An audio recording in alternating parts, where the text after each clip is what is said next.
power station is the biggest power station in the country. The power station is close to 30 years now. We got to the end of life of the station, which is normally by standard 25 years. Hwange were dealing with a very old plant where spares could not even be found. We're starting having challenges with our plant, which also included the ash plant that was now giving us challenges. The ash plant itself is part and parcel of power generation. It is the waste management system of a power station. We had several challenges with our power generation. We were in a consistent state of operation slowdowns due to the fact that our ash plant was in a dilapidated state. Or you may know that in order to drive the infrastructure, the water and sanitation infrastructure, you need power. And that's why the power component was brought in. We then got funding from the African Development Bank to rehabilitate it so that we can kickstart and push up our generation loads to improve our power supply to the nation. But before the intervention, we had a case where we only had one stream or one set of pumps that was running, and there was no standby pump or standby system to kick in the event of another system failing.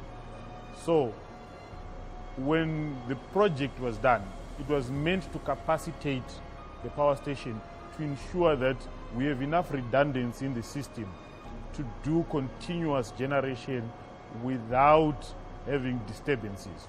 ZimFund and Zimbabwe Power Company constructed this building to become the command center for our two ash plants. And this building then came with a switch gear, which was used to distribute power, and a PLC system which is now controlling the different equipment in the plant.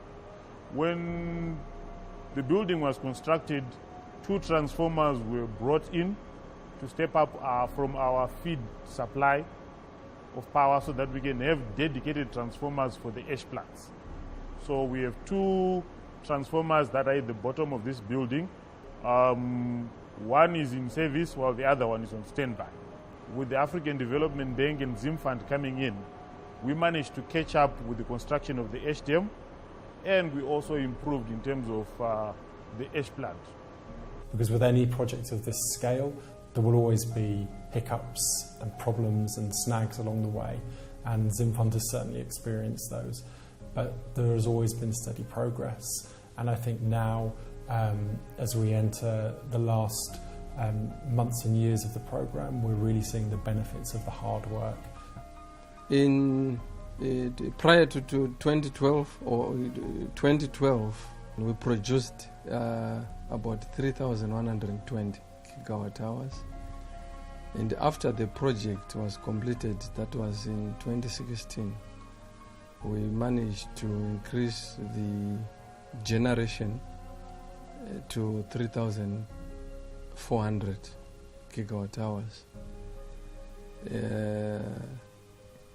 That's an increase of about 300 gigawatt hours. And in terms of power output to the consumers, that's a huge amount of power, which meant reduction in imports, which also meant reduction in power cuts, load shedding. The 7 countries that came to support Zimbabwe, I say thank you. Thank you. And through our work in energy on some of the big power projects in Zimbabwe, for example in Hwange, we'll see the transformation of energy supply across Zimbabwe, which will affect many people's lives and businesses and clinics and health facilities, and many people will benefit from increased power supply.